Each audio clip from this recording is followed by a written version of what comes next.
이제 구체적인 죄책 여부에 대해서 말씀을 드리겠습니다. 먼저 피고인 윤석열, 피고인 김용현의 경우를 같이 말씀드리겠습니다. 앞서 말씀드린 바로 추정할 수 있듯이 피고인들의 경우에는 형법 제91조 제2호의 국헌문란의 목적이 인정됩니다. 군을 보내 국회를 봉쇄하고 주요 정치인들을 체포하는 등의 방법으로 국회 활동을 저지하거나 마비시켜 국회가 사실상 상당 기간 기능을 제대로 할 수 없게 만들려는 목적을 내심으로 가지고 있었음을 부정하기는 어렵다고 보입니다. 군대를 보내서 폭동을 일으킨 사실도 인정됩니다. 폭동이란 최광의의 폭행이나 협박입니다. 여러 가지 사정들 간략하게 말씀드리자면 군이 무장을 해서 국회로 출동하는 자체, 헬기 등을 타거나 담을 넘어서 국회로 진입하는 자체, 또 그 안에 있는 관리자 등과 몸싸움을 하는 자체, 심지어 체포를 위해서 장구를 갖추고 다수가 차량을 이용해서 국회로 출동하는 행위 자체 등 대부분의 행위가 모두 폭동에 포섭이 된다는 것이 이 법원의 판단입니다. 아울러 피고인 윤석열, 피고인 김용현의 경우에 일일이 개별적으로 관여하지 않은 폭동도 있었던 것으로 보이는 사정이 있습니다.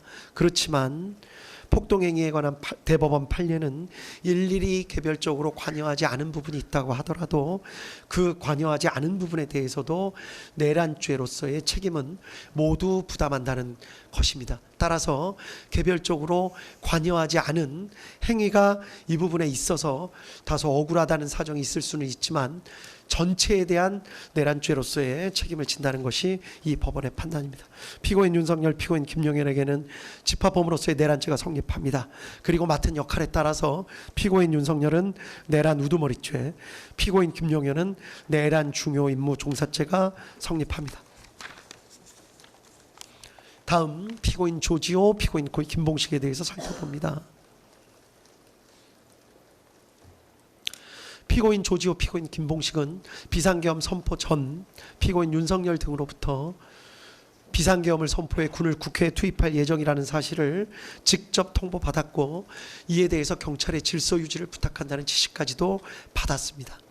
게다가 피고인 조지호는 여인영으로부터 별도로 군이 주요 정치인들을 체포하려 한다는 사정까지 들어서 알고 있었습니다. 피고인 조지호, 피고인 김봉식은 비상계엄 선포 전부터 기동대 배치를 준비했고 비상계엄이 선포된 지 얼마 지나지 않아서 바로 국회 외부에서 내부로의 출입을 전면 차단했다가 잠시 이를 해제한 후 다시 포고령 공고 이후 전면 차단을 실행하였습니다.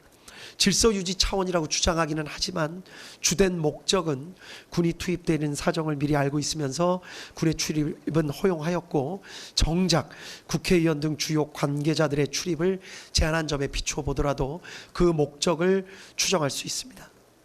이러한 사정들을 종합해 보면 피고인 조지호, 피고인 김봉식은 비록 처음부터 계획에 관여하고 설계했던 것은 아니지만 국헌문란의 목적, 즉 피고인 윤석열과 피고인 김용현이 군을 보내 국회를 봉쇄하고 주요 정치인들을 체포하는 등의 방법으로 국회 활동을 저지하거나 마비시켜 국회가 사실상 상당 기간 그 기능을 제대로 할 수 없게 만들려는 목적을 가지고 있다는 사실을 인식, 공유했다고 보기에 충분하고 이에 따라 위 폭동행위에 가담한 것으로 평가할 수 있습니다.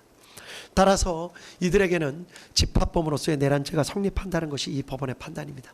그리고 그 역할에 따라 각 내란 중요 임무 종사죄가 성립합니다.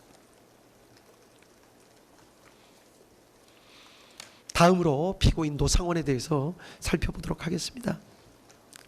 피고인 노상원의 경우 이 사건 비상계엄으로 비상계엄 선포로 인한 비상계엄 상황이 적어도 일정 기간 지속될 것으로 예상 전제하였다는 사정을 알 수 있습니다.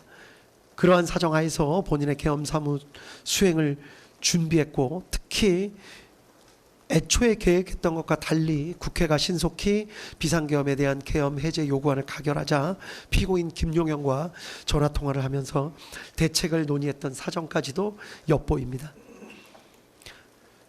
정보사령관까지 역임했고 국방부 장관인 피고인 김영현과 이 사건 비상계엄에 대해서 상당히 구체적으로 논의했던 것으로 보이는 사정, 그리고 본인이 주축이 되는 제2수사단의 계엄사무 수행에 있어서 군인을 투입시키려고 했던 사정 등까지 종합해 보면 피고인 노상원은 적어도 이 사건 비상계엄 선포 후 군이 국회에 출동해서 상당 기간 국회 활동을 방해하거나 적어도 계엄 해제 요구권을 무력화시키는 등 상당 기간 저지할 것을 예상했던 것으로 볼 수 있다는 것이 이 법원의 판단입니다.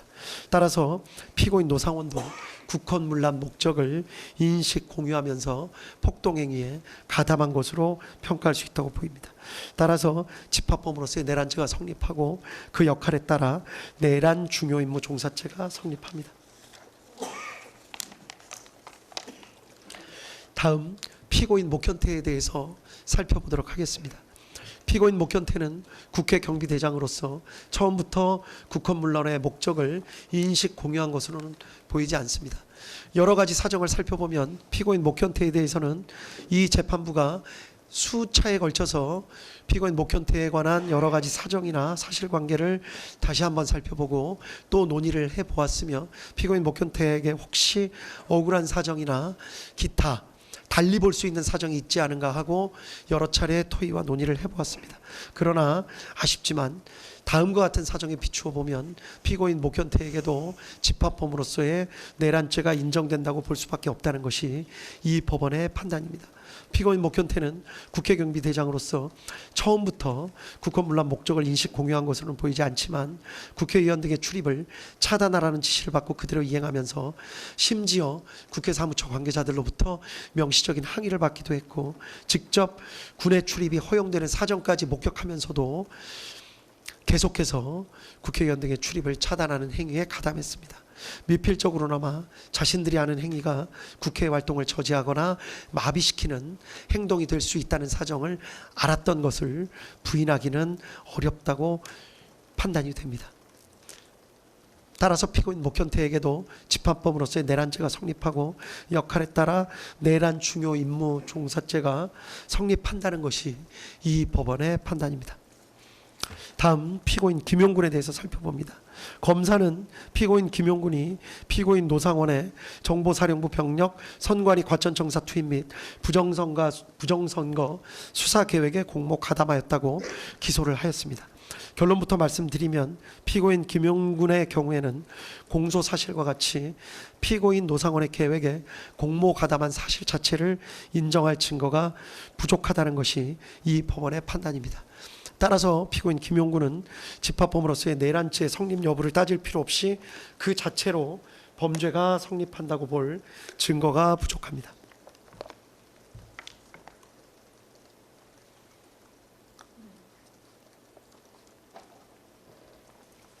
이유는 간략하게 말씀드리면 다음과 같습니다.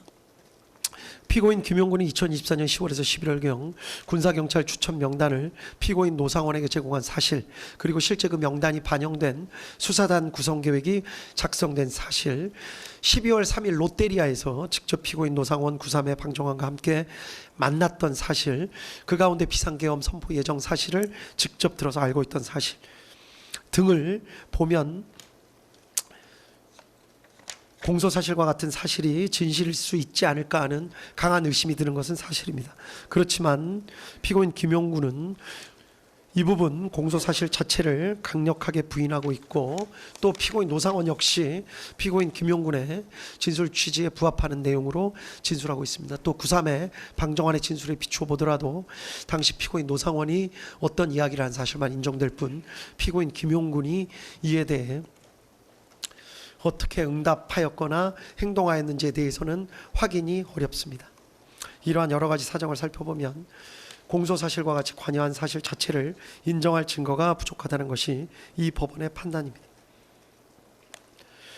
다음으로 피고인 윤승영에 대해서 살펴봅니다.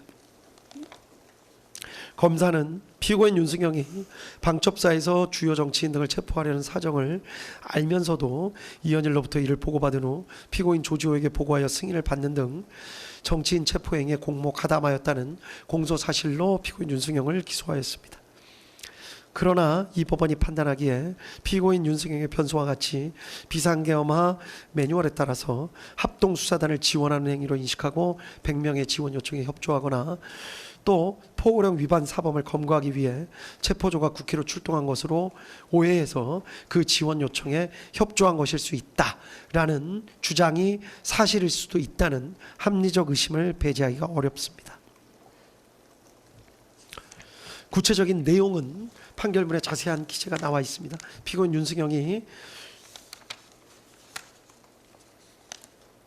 방첩사 체포조 지원 등의 행위가 국회 활동을 저지하거나 마비시켜 국회가 사실상 상당 기간 그 기능을 제대로 할 수 없게 만들려는 목적 하에 이루어지는 행위임을 공유하거나 인식하였다고 볼 증거가 부족한 이상 피고인 윤승영에 대해서는 집합범으로서의 내란죄가 성립하지 않고 따라서 내란중요임무 종사죄가 성립한다고 볼 수 없다는 것이 이 법원의 판단입니다.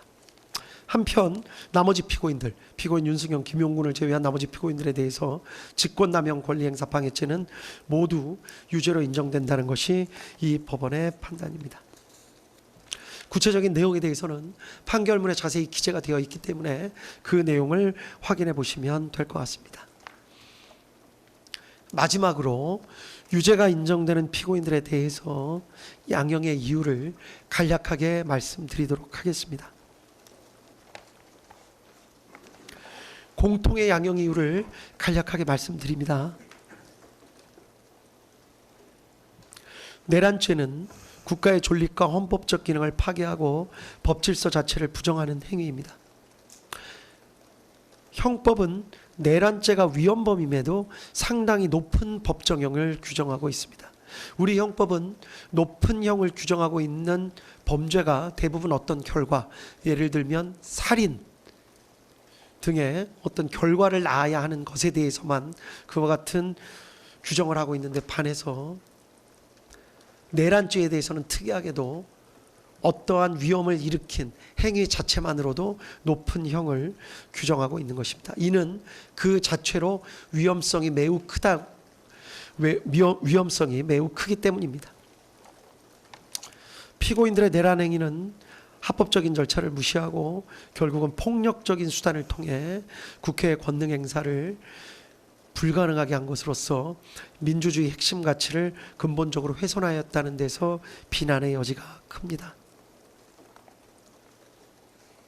이러한 일반적인 사정 이외에도 이 사건 재판부가 가장 안타깝게 생각하는 사정은 이 사건 비상계엄 선포와 그에 따른 군과 경찰의 활동으로 인해서 군과 경찰의 정치적 중립성이 크게 훼손되고 국제사회에서 대한민국의 정치적 위상과 대외 신인도가 하락했고 결과적으로 우리 사회는 지금 정치적으로 양분돼서 극간의 대립 상태를 겪고 있습니다. 대통령 선거를 다시 치렀고 이 사건 비상계엄 선포 후속 조치와 관련된 수많은 사람들, 어마어마한 사람들에 대해서 대규모 수사와 재판이 진행되고 있고 이 법정에 나온 수많은 사람들이 눈물까지 흘려가며 그 피해에 대해서 강하게 호소하고 있습니다. 이러한 사회적 비용은 이 재판부가 보기에도 산정할 수 없는 정도의 어마어마한 피해라고 할 것입니다. 또한 피고인들의 지시나 관여에 따라서 이 사건 비상계엄 선포에 따른 조치들을 실제로 수행한 군인, 경찰관, 공무원들이 사회적으로 많은 비난을 받게 됐습니다. 법적인 책임도 져야 됩니다. 상관의 지시의 적법성, 정당성에 대한 군인과 경찰관 및 공무원들의 신뢰가 훼손되었습니다. 수많은 군과 경찰 관계자들에게 무슨 죄가 있겠습니까?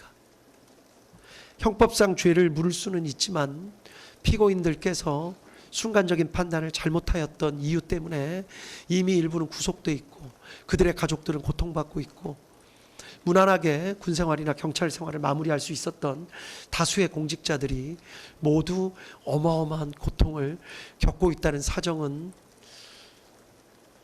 우리 사회에 큰 아픔이 될 것 같고 지금 진행되고 있는 여러 사정을 살펴보더라도 그러한 상황은 앞으로도 상당 기간 진행될 것으로 보입니다.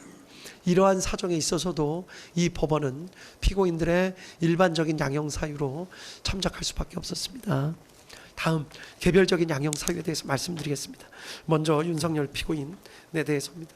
범행을 직접 주도적으로 계획했고 다수의 많은 사람들을 범행에 관여시켰습니다.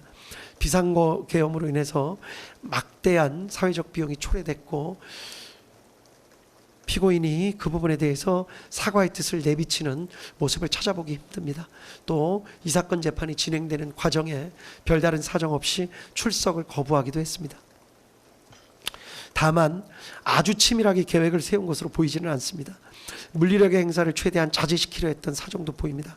실탄 소지나 직접적인 물리력, 폭력을 행사한 예는 거의 찾아보기 어려웠습니다. 대부분의 계획이 실패로 돌아갔고 이 사건 범행 이전에 아무런 범죄 전력이 없고 장기간 공무원으로 봉직해 왔으며 현재 65세의 비교적 고령입니다. 다음 김용현 피고인입니다. 이 사건 비상계엄을 주도적으로 준비했고 군의 국회, 선관위, 여론조사 꽃, 더불어민주당사 출동 등을 사전에 계획했으며 독단적으로 부정선거 수사를 진행하려는 별도의 계획을 마련하기도 했던 것으로 보입니다. 피고인 윤석열의 비이성적 결심을 옆에서 조장한 측면이 있는 것으로도 보입니다. 다만 김용현 피고인 역시 물리력의 행사를 최대한 자제시키려 했던 것으로 보이고 대부분의 계획은 실패로 돌아갔습니다. 이 사건 범행 이전에 아무런 범죄 전력이 없고 장기간 공무원으로 봉직해 왔으며 현재 65세의 비교적 고령입니다. 다음 노상원 피고인입니다. 피고인 김용현과 함께 부정선거 수사 등에 관해서 치밀한 계획을 세우기도 했고 민간인임에도 자신의 영향력을 과시하는 방법으로 정보사 인원 등 다수의 사람들을 끌어들여 피해를 입혔습니다. 전반적인 비상계엄 관련 내용을 의논한 것으로 보여 주도적 역할을 한 것으로 보입니다. 다만 현재 별개의 재판이 진행 중인데 병합되어 판단받았을 경우에 형평을 고려할 필요가 있습니다. 무엇보다 군의 투입 등 폭동행위 자체에는 관련된 폭동행위 자체에는 직접적으로 관여하지는 않았습니다. 이러한 부분도 유리한 양형 사정으로 참작했습니다. 다음은 조지호 피고인입니다. 조지호 피고인의 경우에 경찰의 총책임자임에도 포고령을 면밀히 검토하기는커녕 이를 근거로 국회 출입을 차단했고 민간인을 보호했다는 사정을 발견하기가 어렵습니다. 오히려 경찰이 군의 국회 출입을 도우도록 했습니다. 선관위에 경력을 투입하는 데 관여하기까지 하였습니다. 다만 계엄 선포 당일에서야 군의 국회 투입 등 사실을 알게 된 사정이 있습니다. 국회 출입 통제 시간이 비교적 짧았던 것으로 보입니다. 구체적인 사항을 일일이 지시한 것으로 보이지 않습니다. 오랜 기간 동안 경찰 공무원으로 봉직해왔고 아무런 범죄 전력이 없으며 혈액암을 앓는 등 건강이 상당히 좋지 못합니다.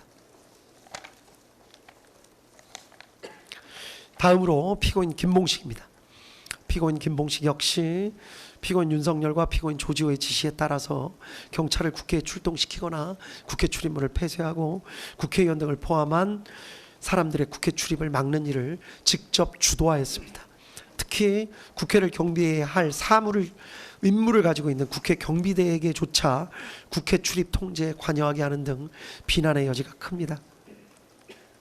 다만 계엄 선포 당일이 되어서야 군의 국회 투입 등 사실을 알게 되었고 국회 출입을 잠시 허용하기도 했고 특히 물리적 사용을 자제한 것으로 보입니다.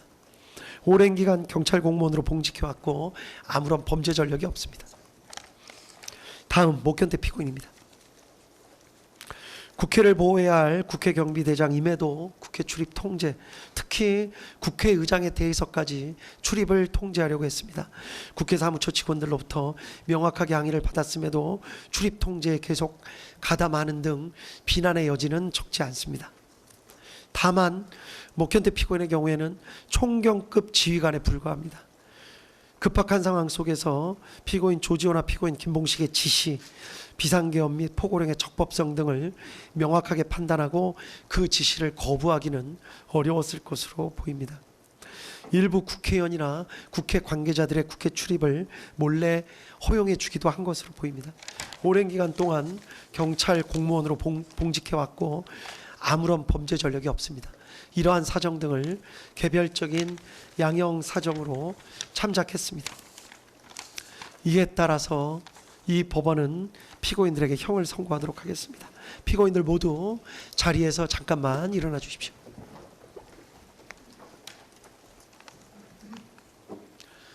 주문을 선고하도록 하겠습니다. 피고인 윤석열을 무기징역에 처합니다. 피고인 김용현을 징역 30년에 처합니다. 피고인 노상원을 징역 18년에 처합니다. 피고인 조지호를 징역 12년에 처합니다. 피고인 김봉식을 징역 10년에 처합니다. 피고인 목현태를 징역 3년에 처합니다. 피고인 김용군과 피고인 윤승영에 대해서는 무죄를 선고합니다. 피고인 윤석열 무기징역, 피고인 김용현 징역 30년, 피고인 노상원 징역 18년, 피고인 조지호 징역 12년, 피고인 김봉식 징역 10년, 피고인 목현태 징역 3년, 피고인 김용군, 피고인 윤승영은 강무죄. 이 판결에 불복하는 경우에 오늘로부터 일주일 이내에 이 법원에 항소장을 제출함으로써 항소할 수 있습니다. 그리고 피고인 김용군, 피고인 윤승영에 대해서는 무죄 판결의 요지를 공시하려고 합니다. 이에 특별한 이의가 있으신가요? 예, 특별한 이의 없는 것으로 알고 있겠습니다. 무죄 판결 요지 공시한다고 말씀드립니다. 판결문 선고까지 마쳤기 때문에 중계 방송은 여기까지 하도록 하겠습니다. 예, 여기까지 중계를 마칩니다. 피고인들 잠시